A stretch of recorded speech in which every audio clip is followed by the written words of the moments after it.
Halo sahabat mindset cerdas, semoga selalu dalam keadaan baik, sehat, dan bahagia. Apakah ada sahabat yang sedang dalam situasi konflik? Siapa sih yang suka konflik? Adakah orang yang suka konflik? Tentunya sebagian orang tidak suka dengan konflik. Tapi ada sebagian kecil orang yang sangat suka sekali dengan konflik. Bahkan bisa menikmati konflik tersebut. Bagaimana pendapatmu? Apakah kamu harus berada pada zona bebas konflik selamanya? Berarti nggak akan pernah naik kelas dong. Namun, konflik seperti apa yang bisa membuat kamu naik kelas? Sebelum kita membahas manajemen konflik, kita samakan dulu persepsi tentang konflik. Video ini akan membahas apakah konflik diperlukan di sebuah organisasi atau perkumpulan atau perkawanan atau rumah tangga? Dan ada berapa level intensitas konflik yang tentunya harus dicegah. Jangan sampai naik ke level yang lebih tinggi. Video ini sebagai video episode pertama dalam seri manajemen konflik. Nah, konflik dapat terjadi oleh siapapun dan dimanapun tentunya. Yang pada umumnya dilatar belakangi oleh perbedaan identitas yang dibawa masing-masing individu dalam suatu interaksi sosial. Secara kodrati, manusia adalah makhluk individual yang mempunyai sifat, karakter, kepribadian yang berbeda-beda. Menurut Dutch, salah satu ahli manajemen konflik dunia, konflik organisasi merupakan suatu hal yang umum terjadi di tempat kerja karena orang selalu memiliki pandangan yang berbeda mengenai berbagai isu, kepentingan, ideologi, tujuan, dan aspirasi. Pada suatu organisasi, konflik dapat menjadi positif, namun bila konflik membesar, dapat membahayakan organisasi tentunya. Intensitas bentuk konflik ada 5 level. Yang pertama, yang disebut dengan level perbedaan. Para pihak melihat situasi dari persepsi yang berbeda, perspektif yang berbeda, namun menyadari pola pikir dan kepentingan pihak lain. Konflik level ini tidak membawa dampak negatif pada organisasi dan masih dianggap masih wajar konflik di level perbedaan. Yang kedua adalah level kesalahpahaman. Para pihak menafsirkan situasi secara berbeda. Untuk mencegah eskalasi lebih lanjut, perlu memeriksa dan mengkonfirmasikan kesalahpahaman tersebut. Jadi, kalau konflik kita sudah di level 2, kesalahpahaman harus ada konfirmasi kesalahpahaman. Harus ada konsiliasi, baik secara pribadi menyadari melakukan konsolidasi sendiri atau dibantu oleh pihak ketiga.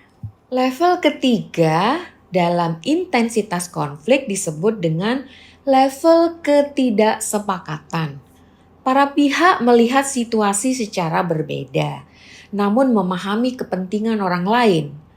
Ahli manajemen konflik menyatakan bahwa konflik ketidaksepahaman dapat memberikan efek positif munculnya inovasi-inovasi.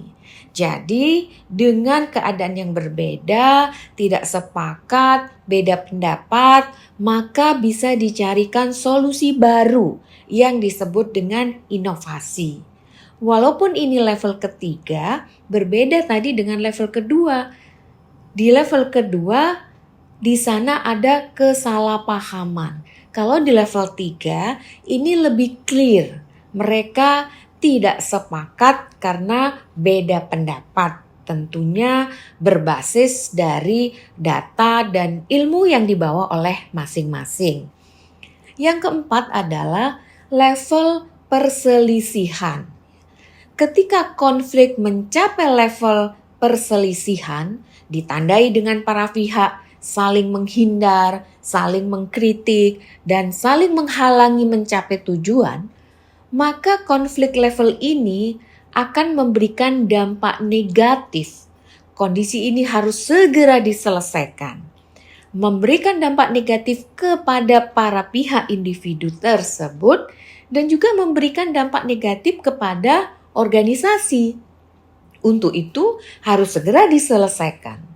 Cara menyelesaikannya bisa melalui pihak ketiga yang prihatin dengan kondisi ini, kemudian dia mengambil inisiatif untuk mencarikan solusi, atau salah satu pihak ada yang menyadari tentang perselisihan ini sehingga sama-sama untuk berunding, untuk mencari persepakatan dan tujuan yang sama. Level kelima adalah polarisasi. Ini level paling tinggi dalam konflik. Pada level ini, konflik telah mencapai tingkat kritis yang sangat berbahaya bagi kelompok dan organisasi, dan tentunya bagi individu para pihak tersebut. Nah, level polarisasi ini harus dicegah.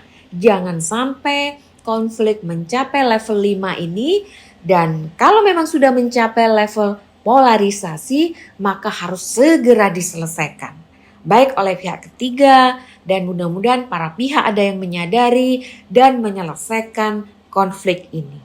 Ada beberapa pandangan terhadap konflik. Menurut pandangan interaksionis, bahwa konflik diperlukan agar kita menjadi kreatif, tidak statis, apatis, dan kurang aspiratif. Artinya konflik diperlukan untuk kita naik kelas. Tetapi ingat, 5 level konflik tadi yang telah kita bahas. Ya, kalau konfliknya sampai masih level 3, itu bisa memacu inovasi dan bisa membuat kita naik kelas. Tapi jangan sampai ke level 4 dan level 5. Dengan demikian, konflik perlu dimunculkan, namun harus dipertahankan pada tingkat minimum agar kelompok menjadi bersemangat, kritis, kreatif, dan inovatif. Akhirnya, semua orang dalam kelompok bisa naik kelas. Jika konflik ditangani dengan benar, maka konflik bisa mendatangkan keuntungan bagi individu, kelompok, dan organisasi, yaitu meningkatkan produktivitas, hubungan kerja lebih tangguh, meningkatkan kreativitas, dan menghasilkan solusi yang inovatif. Menurut Mullins, ini ahli manajemen konflik dunia, dampak positif dari konflik adalah timbulnya gagasan yang lebih baik, orang-orang terpaksa membuat pendekatan baru, dapat menyelesaikan masalah, klarifikasi pandangan individu, menstimulasi minat dan kreativitas, dan kesempatan bagi orang lain untuk menguji kemampuan mereka. Sedangkan hasil negatif dari konflik yaitu ada orang-orang yang merasa dikalahkan. Beberapa orang menjaga jarak, iklim kurang kondusif, kekompakan tim terganggu, dan bila terjadi berlarut-larut dapat mengganggu kinerja organisasi. Jadi konflik harus dimanage dengan baik. Bagaimana manajemen konflik yang harus kita terapkan? Ikuti video episode kedua yang akan tayang selanjutnya. Jangan lupa sebelum tidur putar satu video dari Mindset Cerdas sebagai bahan renungan, inspirasi, dan kita bangun tidur dengan segar, penuh dengan inspirasi, dan menjadi lebih inovatif. Sampai jumpa.